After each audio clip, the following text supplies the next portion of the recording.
Good morning, beloveds. It was almost nice this morning. Like, it was almost a comfortable bike ride. This was the first day I've walked out of my house and it's been under 80 degrees at 7:30 in the morning. It was really cool. So, yay. Now it's going to be 102 today. But you know what? All we needed was one day to keep the hope alive. So, all right. It is August 16th. Our title is Real Love. And our author is Florence Scovel Shinn. And this is from The Game of Life and How to Play It, 1925.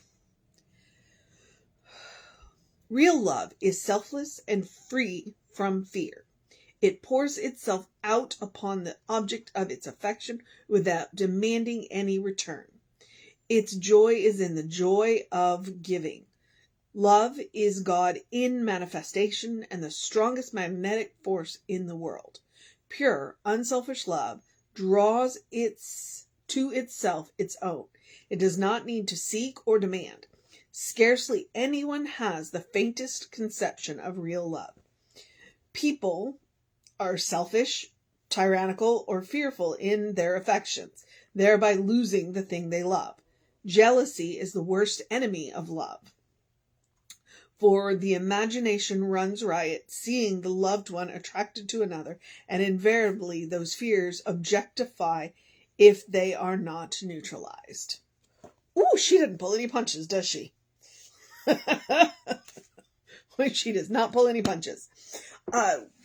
Reverend Jesse talks about unconditional love a lot. And to a degree, he agrees with Florence.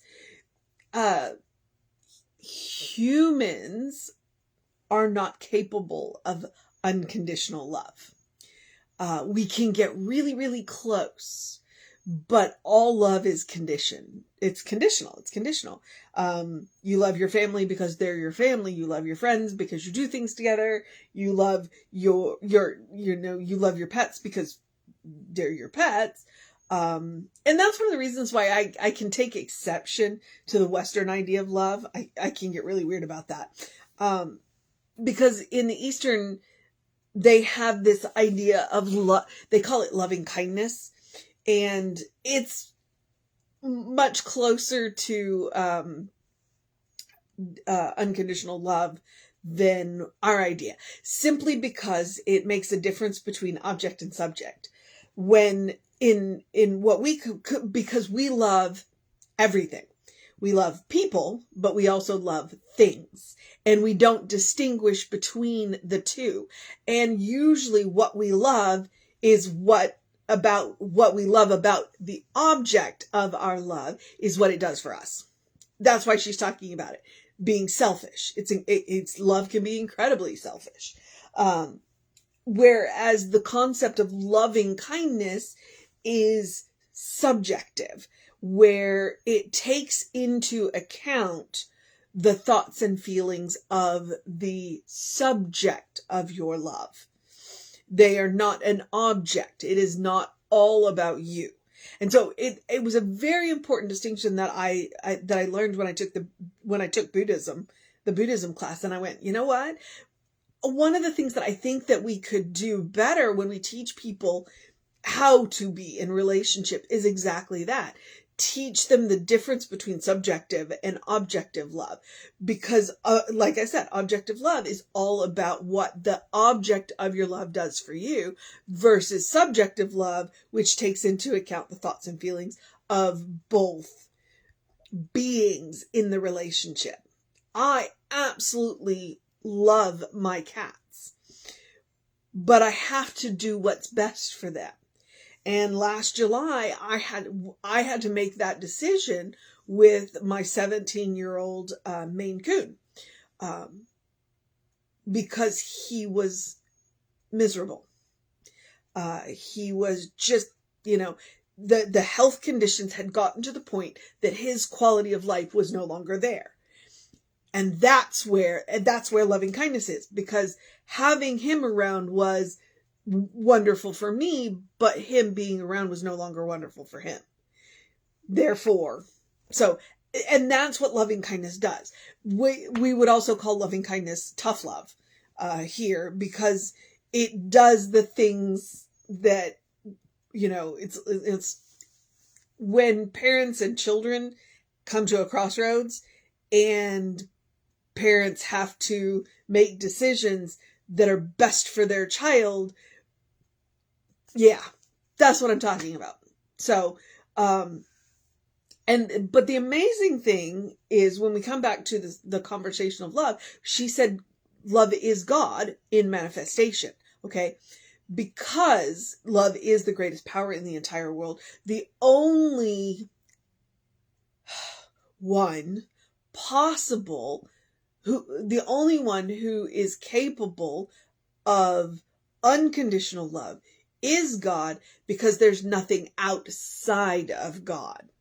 God can't separate from you and judge you, because you are part of God. So God can't take you and put you outside of God and then judge you. And that's why God is unconditional. And I like the fact that she said, love is God made manifest.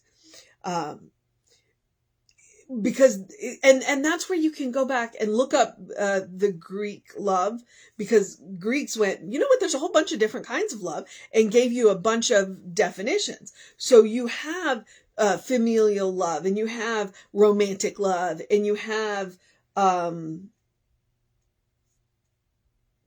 there's a duty love that I can't remember the name of. It's where you do your duty out of love.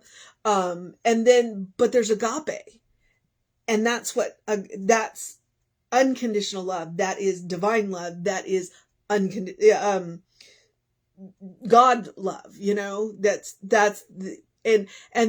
but the point is, it's what we strive for, because it is what is at the core of our being. We were born from that divine love. We were born from that agape, which means, yes, while we are in this material form, that agape is probably not possible while we are in the material form. But it is what we were formed from. It was what we were formed by. It is what we are formed of. So it's not that we're not capable of it at all. It's just right now in this material form. So it's what we strive for. That's why I talk about the difference, the subject and the object of love. That's why I talk about loving kindness. That's why I talk about,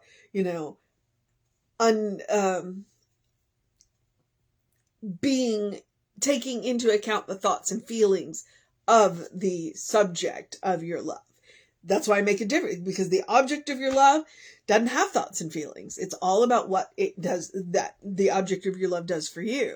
And so, real love, it's a tough topic. It's a tough topic, and yet it's worth working on. It's worth striving for. It's worth the difficulty. It's worth the challenge. Yeah.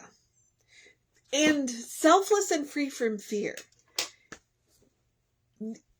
You know that someone loves you when you are safe in their space, when you are safe in their head, when you don't have to worry about what they're going to say when you're not in the room.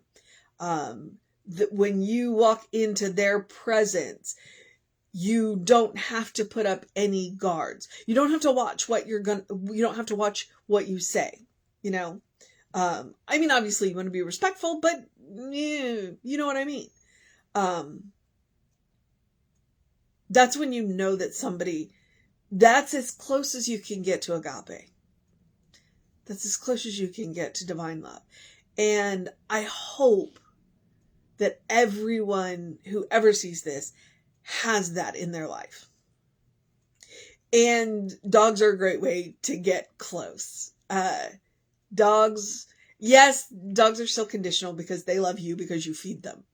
But they're so close. They're so close. You know, there's a reason why dog is God spelled backwards. And I'm a cat person, so, you know, and anybody who thinks cats aren't capable of love have never truly loved a cat. And I want to remind you that the difference between a dog and a cat is cats have boundaries and dogs don't. So that's one of the things there. All right. So love is God made manifest. Oh, okay. Wait, no. It pours itself out upon the object of its affections. I would say the subject of its affections without demanding any return. Okay. Demanding any return. And that's one of those things where the universe is born of reciprocity. What you put out there, you will get back. You just may not get it back from where you gave it. It'll come from another direction. And when you can let go of the need for, especially love, what we call love, in all of the Greek terms. If you can let go of the need for the love to come back from the source that you are giving it to, that's the ultimate freedom. That is the ultimate freedom. Because it frees you up to give your love recklessly. It frees you up to give your love recklessly because you don't have to worry about it coming back to you. And the cool thing about giving love recklessly, I'm going to put a qualifier on that in just a minute. The cool thing about giving your love recklessly is because you know you're never going to run out. You know that you are plugged into the infinite source of love, that it is always flowing through you. And so you can spend it as if it's never going to run out because it's never going to. That's what I'm talking about recklessly. You can give it to places that you know you're not going to get it back from. But you don't have to because you can, your well is going to be filled. And when you can love recklessly like that, then love will come back at you from so many unexpected ways and unexpected places. Now, I am going to qualify recklessly. I don't ever want you to put yourself in danger to love. Okay?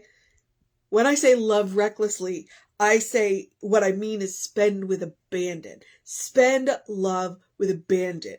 Put love in all of those places that you know you're not going to get it back from. Just don't put yourself in danger to do it. Because you are going to be filled from the infinite source.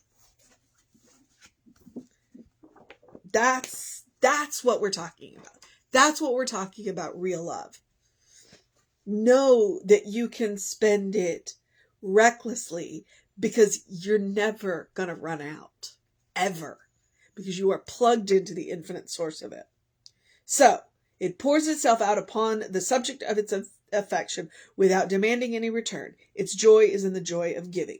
Love is God in manifestation and the strongest magnetic force in the universe. Pure, unselfish love draws to itself its own. It does not need to seek or demand because it will come back to you in so many ways. Spend love recklessly. Spend it with abandon. Know that it is coming from an infinite source and that where you are spending it, it doesn't have to come back from. That, I really think, is one of the ultimate freedoms. When you realize you don't have to conserve love. All right. Woof. Okay. I'm really excited about this. Okay. The second half of the paragraph, and it's a real short paragraph. It's a real short paragraph. Is talking about how is talking about self-fulfilling prophecies, and I'm gonna leave that for another time. I'm gonna go with the mission today, should we choose to accept it, is to pour ourselves out on the subject of our affection with abandon, knowing that we are drawing from an infinite source. Love will never run out. Agape will never run out.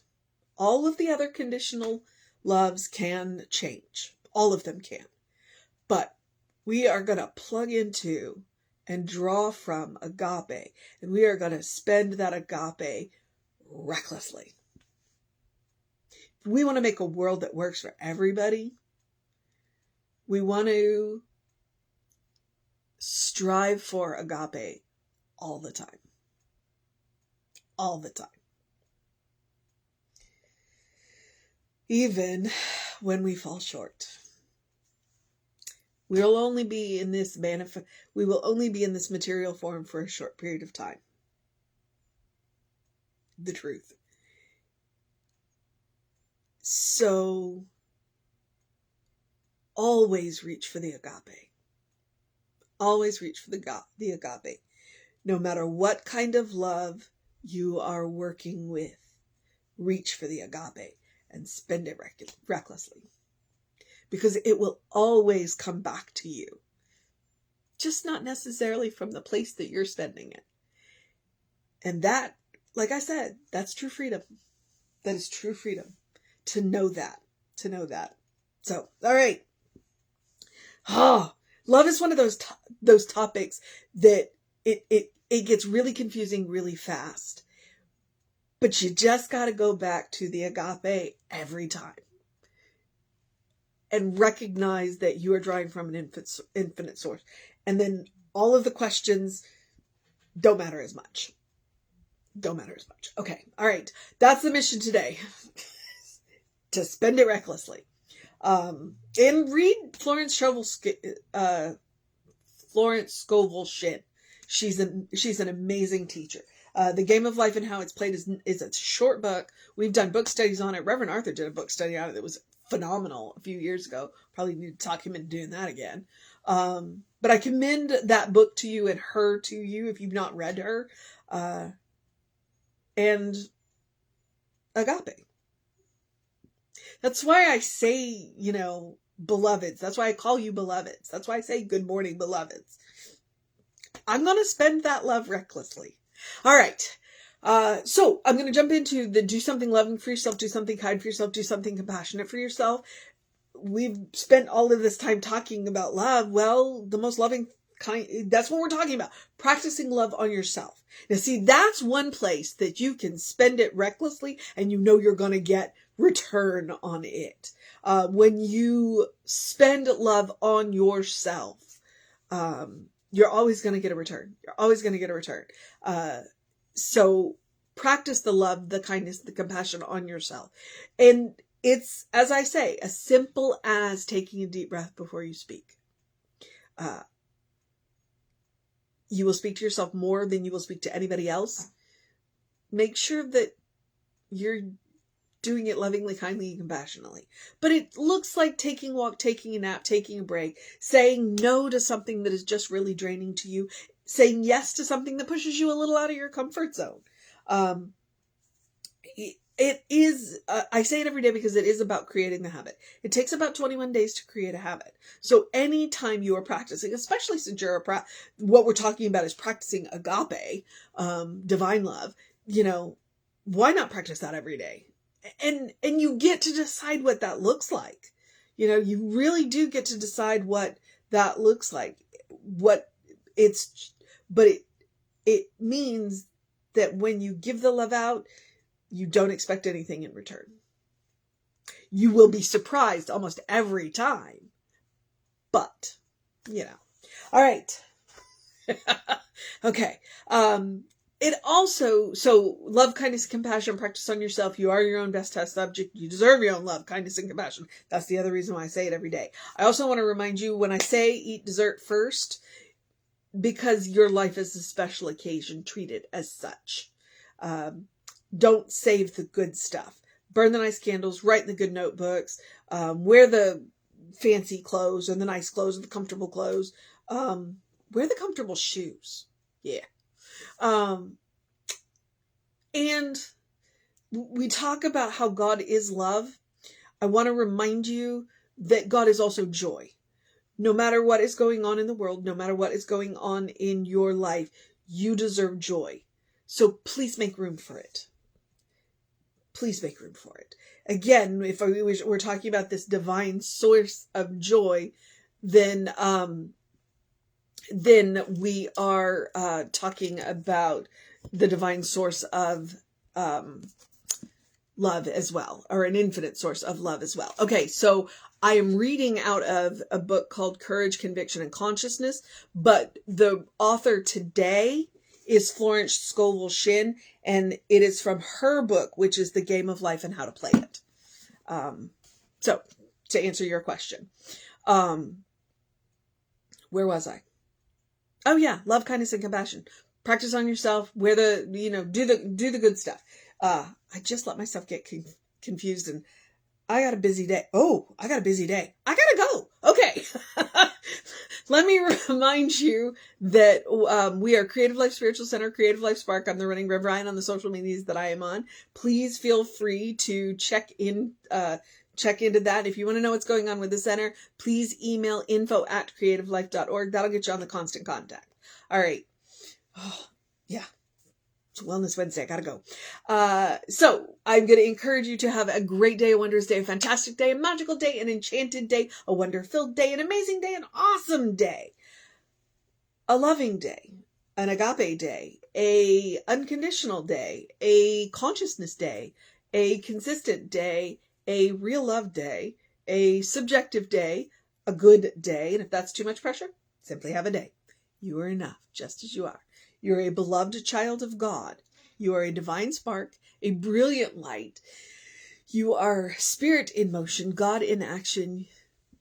Or as Reverend Jesse likes to call us, you are the godly. All right, beloveds. Reverend David will be on around 5 p.m. with you. I'll be back with you around 9 a.m. I do want to remind you, we do have an amazing soul session coming up with Reverend Dr. Raymond Anderson. And so he's just really cool. So I wanted to remind you about that. And if you're watching this at some other time, go to the Creative Life Spiritual Center YouTube channel. Go to the soul session playlist. It'll be there. Yep. All right, beloveds. I got to go. Have a wonderful day. And know that you are loved.